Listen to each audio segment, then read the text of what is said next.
ಎಲ್ಲರಿಗೂ ನಮಸ್ಕಾರಗಳು. ನಾನು ಎಷ್ಟು ದಿನ ನನ್ನ ಒಂದು ಯೂಟ್ಯೂಬ್ನಲ್ಲಿ ಯಾವುದೇ ವಿಡಿಯೋವನ್ನು ಹಾಕಿಲ್ಲ.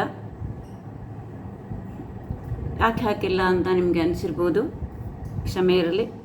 ನಾನು 6 ದಿನಗಳ ಕಾಲ ಕಾಶ್ಮೀರ ಪ್ರವಾಸಕ್ಕೆ ಹೋಗಿದ್ದೆ. ಶಿರಸಿಯ ಓಮಿ ಟ್ರಾವೆಲ್ಸ್ ಮೂಲಕ ಕಾಶ್ಮೀರ ಪ್ರವಾಸಕ್ಕೆ ಹೋದ 32 ಜನರಲ್ಲಿ ನಾನು ಒಬ್ಬಳು. ಈ ಒಂದು ಪ್ರವಾಸದ ಅನುಭವ ಸಂತೋಷದಾಯಕವೋ ಅಥವಾ ಭಯಾನಕವೋ ಗೊತ್ತಿಲ್ಲ. ಯಾಕೆಂತ ಹೇಳಿದ್ರೆ, ಹೋಗುವಾಗ ಸಂತೋಷದಿಂದೇ ಹೋಗಿದ್ವಿ, ಬರುವಾಗ ಭಯಾನಕ ಅನುಭವವನ್ನು ಪಡ್ಕೊಂಡು ಬಂದ್ವಿ. ನಾನು ಬೆಂಗಳೂರಿನಿಂದ ಏಪ್ರಿಲ್ 19ಕ್ಕೆ ಬೆಳಗ್ಗೆ 10:30ರ ಫ್ಲೈಟಿಗೆ ಹೋಗಿ ಸಂಜೆ 4:30ಕ್ಕೆ ಶ್ರೀನಗರವನ್ನು ತಲುಪಿ ಓಮಿ ಟ್ರಾವೆಲ್ಸಿನ 32 ಜನರ ಪ್ರವಾಸದ ಜೊತೆಯಲ್ಲಿ ಸೇರಿಕೊಂಡೆ.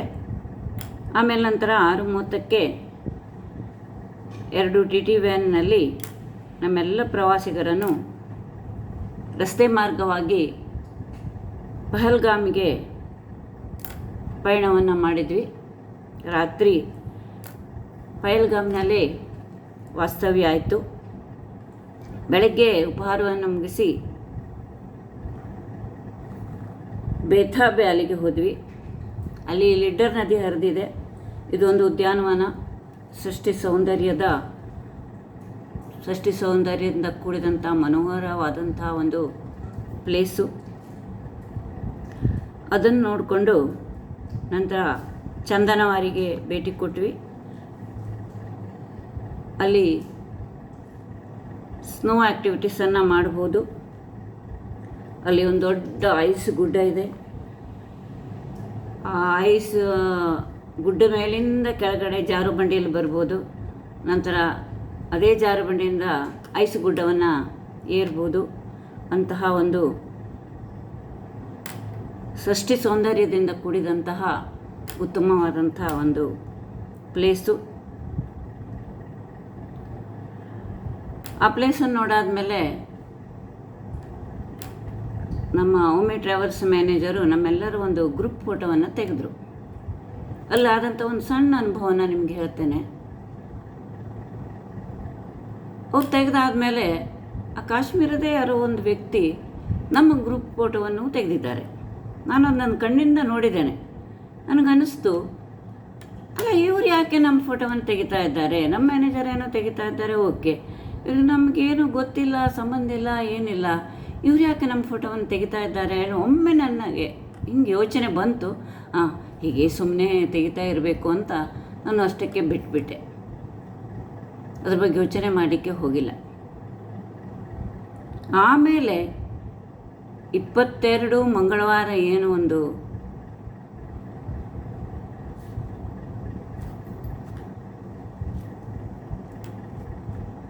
ಭಯಾನಕ ಪರಿಸ್ಥಿತಿ ಉಂಟಾಯಿತು. ಆವಾಗ ಅನ್ನಿಸ್ತು, ಆ ಭಯೋತ್ಪಾದಕರ ಟಾರ್ಗೆಟ್ನಲ್ಲಿ ನಾವು ಇದ್ದಿದ್ವೇನೋ, ಅದಕ್ಕೆ ನಮ್ಮ ಫೋಟೋವನ್ನು ತೆಗೆದಿದ್ರೇನೋ ಅಂತ.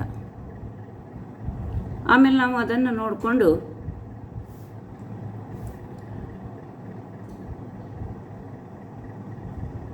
ಮತ್ತೆ ಅಲ್ಲಿಂದ ನಮ್ಮದು ಪ್ರಯಾಣ ಮುಂದೆ ಹೊರಿತು. ಚಂದನವಾರಿ ಭೇಟಿ ಕೊಟ್ಟು ಎಲ್ಲ ಸ್ನೋ ಆ್ಯಕ್ಟಿವಿಟೀಸ್ ಎಲ್ಲ ಮಾಡಿದ್ವಿ. ಆಮೇಲೆ ಅಲ್ಲಿಂದ ಶ್ರೀನಗರಕ್ಕೆ ಬಂದ್ವಿ. ಶ್ರೀನಗರದಲ್ಲಿ ಅಲ್ಲಿ ಒಂದು ಹೋಟೆಲ್ನಲ್ಲಿ ವಾಸ್ತವ್ಯ ಮಾಡಿದ್ವಿ. ಆಮೇಲೆ 21ಕ್ಕೆ ಸೋನ್ಮಾರ್ಗಕ್ಕೆ ಪ್ರಯಾಣ. ಅಲ್ಲಿ ಒಂದು ಪ್ರಕೃತಿ ಸೌಂದರ್ಯ ಅದ್ಭುತವಾಗಿದೆ. ಅಲ್ಲಿ ನಮ್ಮ ಮಾನ್ಯ ಪ್ರಧಾನಮಂತ್ರಿ ಆದಂಥ ಮೋದಿಯವರು ನಿರ್ಮಿಸಿದಂಥ, ಅಂದರೆ ಉದ್ಘಾಟನೆ ಮಾಡಿದಂಥ ಒಂದು ಸುರಂಗ ಮಾರ್ಗವಿದೆ, 6.5 ಕಿಲೋಮೀಟರ್ ಎಂದು.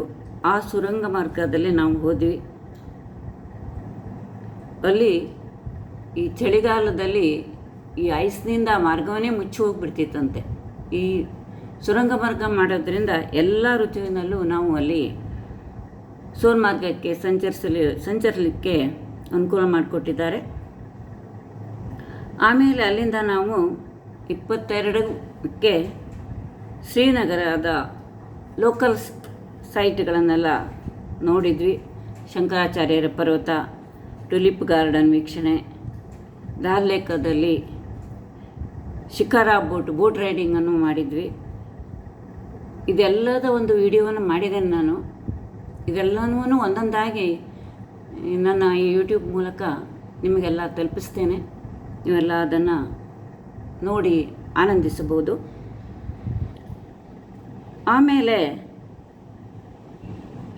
ಆವತ್ತು ಏನು ನಾವು 22ಕ್ಕೆ ಅಲ್ಲಿ ಲೋಕಲ್ ಶ್ರೀನಗರದ ಎಲ್ಲ ಸೈಟ್ ಸೀಯಿಂಗನ್ನು ಮುಗಿಸ್ಕೊಂಡು ಬರ್ತಾಯಿದ್ವಿ 5:10ಗೆ. ಆವಾಗ ನಮಗೆ ಗೊತ್ತಾಯಿತು, 5:30 ಸುಮಾರಿಗೆ ಪಹಲ್ಗಾಮ್ದಲ್ಲಿ ನಡೆದ ಉಗ್ರರ ದಾಳಿಯ ವಿಷಯ ಗೊತ್ತಾಯಿತು. ಅದನ್ನು ಕೇಳಿ ತುಂಬ ಭಯವಾಯಿತು. ಯಾಕೆಂತಂದರೆ ನಾವು ಸ್ವಲ್ಪದರಲ್ಲೇ ಬಚಾವಾಗಿ ಬಂದಿದ್ದೇವೆ.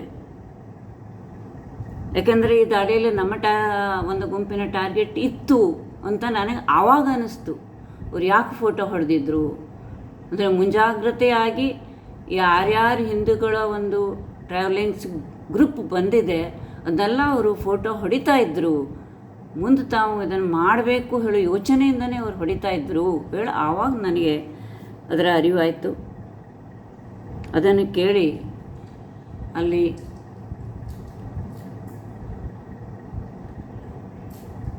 ಆ ಒಂದು ಈ ಟೆರರಿಸ್ಟ್ ಶೂಟ್ನಲ್ಲಿ